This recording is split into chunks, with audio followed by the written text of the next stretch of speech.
Muito bem, seja bem-vindo, muito obrigado por estar conosco. A palavra de hoje baseia-se no Salmo de número 35, que tem como tema perseguido e difamado injustamente. Este é um salmo de Davi. Enquanto Saul foi o inimigo de Davi, os nobres e tais como ele, que naquele tempo exerciam alguma autoridade, tinham furiosamente conspirado contra a vida de um homem inocente.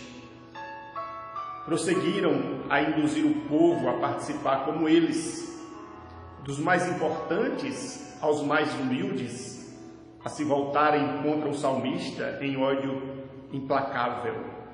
Visto, porém, que ele sabia que a maioria deles era inconscientemente influenciada a tal atitude, movida pelo erro, pela insensatez, pela ignorância da verdadeira situação das coisas, ele só considera seus inimigos aqueles que, com deliberada malícia e impiedade, faziam tudo para agradar a Saul com o fim de granjear o seu favor.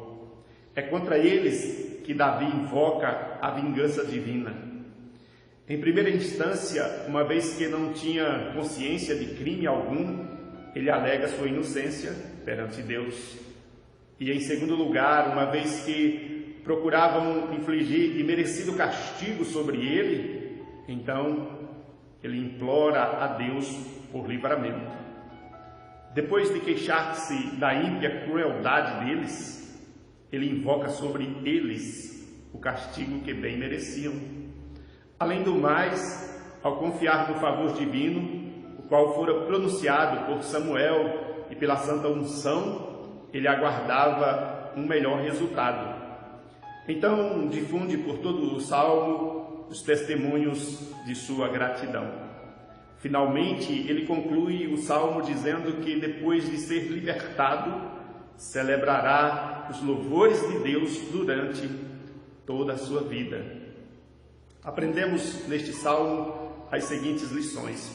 Primeiro, em situações similares, devemos apelar a Deus que venha em nosso auxílio e defenda a nossa causa. É importante saber dessa verdade e termos isso como proveitoso exemplo, pois Davi, que era um homem segundo o coração de Deus, não escapou da malícia dos homens maus, muito menos nós seremos livrados desses infortúnios. Portanto, não nos deve parecer surpreendente ou estranho que sejamos censurados e feridos por eles. Em segundo lugar, ainda que os caluniadores se ergam e nos estraçalhem, fazendo-nos em pedaços, nos acusando falsamente de crimes ou atos impróprios, não precisamos ficar perturbados, uma vez que Deus se manifesta advogando a nossa causa contra eles. Em terceiro lugar, o salmista usa uma forma que facilita o nosso entendimento quando pede a Deus para usar armas próprias do uso dos homens de guerra. Nos ensina com isso que o nosso Deus é aquele que guerreia as nossas guerras e nos faz entender que Deus, apenas com o sopro de sua boca, pode desbaratar todos os nossos inimigos. O modo de falar do salmista nos ensina que Deus é aquele que está sempre presente e pronto para nos defender, conforme o versículo 3 do Salmo. Quarto lugar, devemos orar para que Deus frustre os desígnios dos nossos inimigos e lhes retribua segundo os seus méritos, sendo eles inquietados pelo secreto impulso do anjo do Senhor, jamais desfrutem de sossego.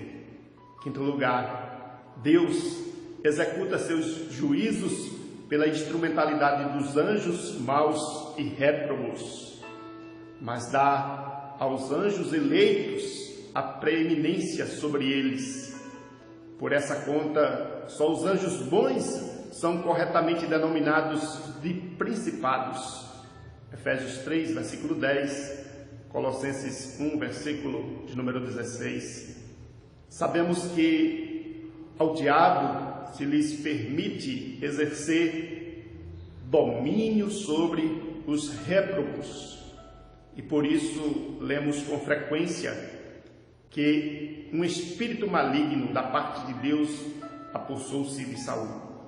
Primeiro livro de Samuel, capítulo 18. Visto, porém, que se os demônios nunca executam a vontade de Deus, a menos que sejam compelidos a fazê-la quando Deus quer servir-se deles, as Sagradas Escrituras declaram que os anjos santos e eleitos são, em um sentido muitíssimo proeminente, os servos de Deus.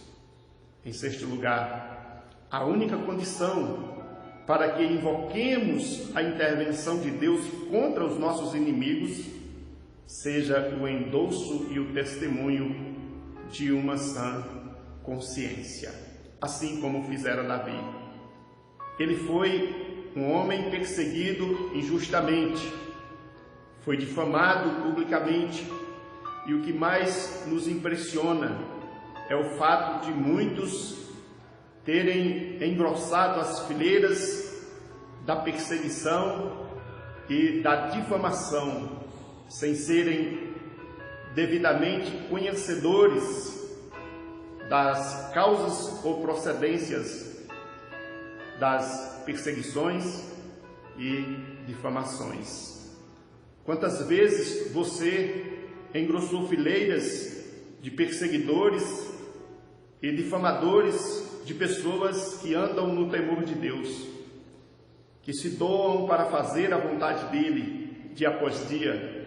É imprescindível e necessário fazer uma reflexão e buscar de Deus o entendimento para que não estejamos inseridos no grupo daqueles que agem traiçoeiramente, até mesmo com falta de conhecimento de causa. Que Deus nos ajude e nos faça prosseguir no propósito de fazermos a vontade dele, porém cientes de que estamos expostos às perseguições e às difamações injustas.